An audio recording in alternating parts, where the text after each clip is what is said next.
Gue pening. Selamat pagi, siang, sore teman-teman semua.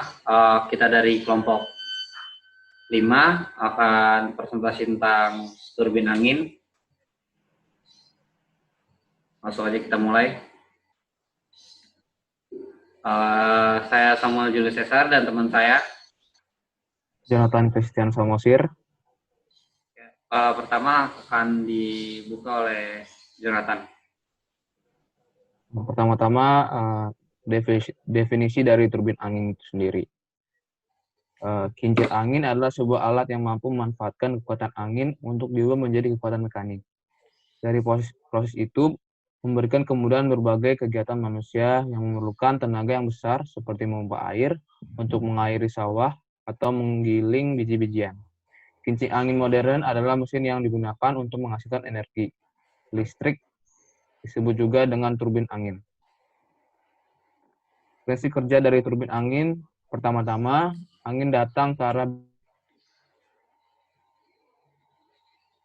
kemudian masuk ke generator menghasilkan listrik sesuai kecepatan putaran.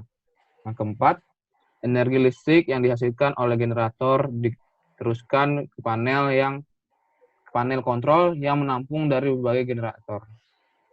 Yang kelima, kemudian dinaikkan menjadi tegangan tinggi dengan transformator penaik tegangan.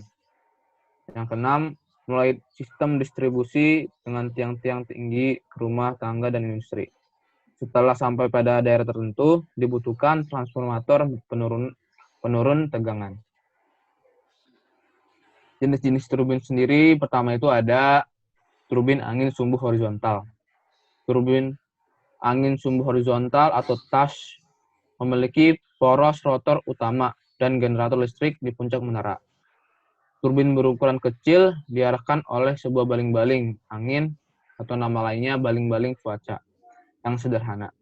Sedangkan turbin berukuran besar pada umumnya menggunakan sebuah sensor angin yang digandengkan ke sebuah servo motor. Sebagian besar memiliki sebuah gearbox yang membuat perputaran kincir yang pelan menjadi lebih cepat berputar. Ada juga kelebihan dan kekurangan dari turbin angin sumbu horizontal. Yang pertama itu kelebihannya. Dasar menara yang tinggi membolehkan akses ke angin yang lebih kuat di tempat-tempat yang memiliki geseran angin. Perbedaan antara laju dan arah angin antara dua titik yang jaraknya relatif dekat di dalam atmosfer bumi. Di sejumlah lokasi geseran angin, setiap 10 meter ke atas, kecepatan angin meningkat sebesar 20%. Kekurangan dari turbin angin sumbu horizontal adalah menara yang tinggi serta bila yang panjang bisa mencapai 90 meter sulit diangkut.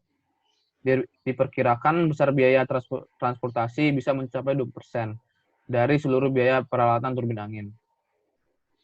Turbin angin sumbu horizontal yang tinggi sulit dipasang, membutuhkan derek yang sangat tinggi dan mahal serta para operator yang terampil.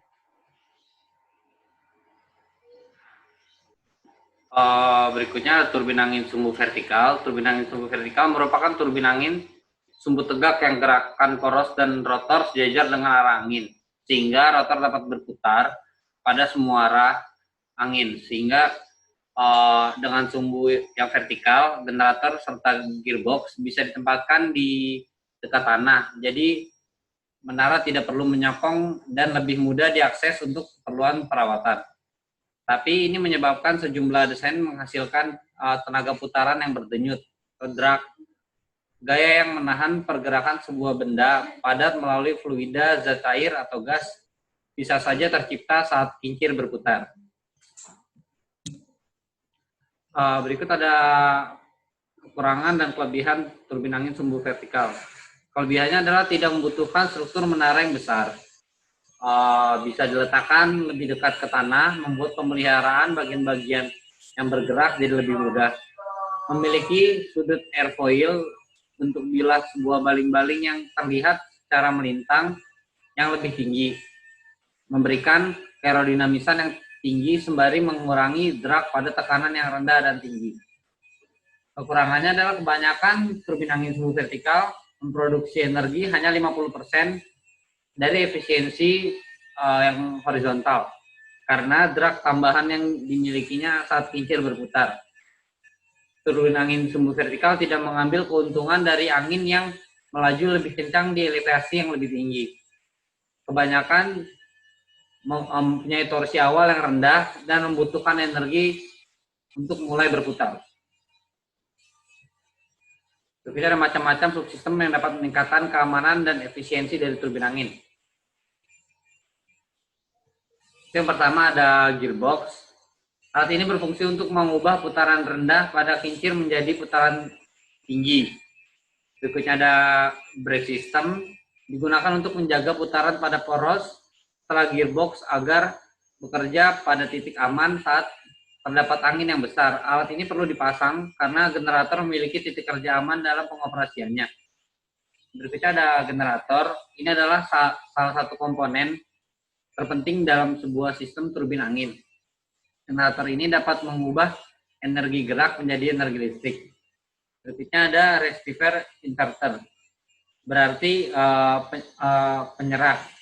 Receiver dapat menyerahkan gelombang AC yang dihasilkan oleh generator menjadi gelombang DC. Inverter berarti pembalik. Ketika dibutuhkan daya dari penyimpanan energi, itu dari aki atau lainnya, maka satu yang dihasilkan oleh aki akan berbentuk gelombang DC. Oke, sekian dari kami dan terima kasih.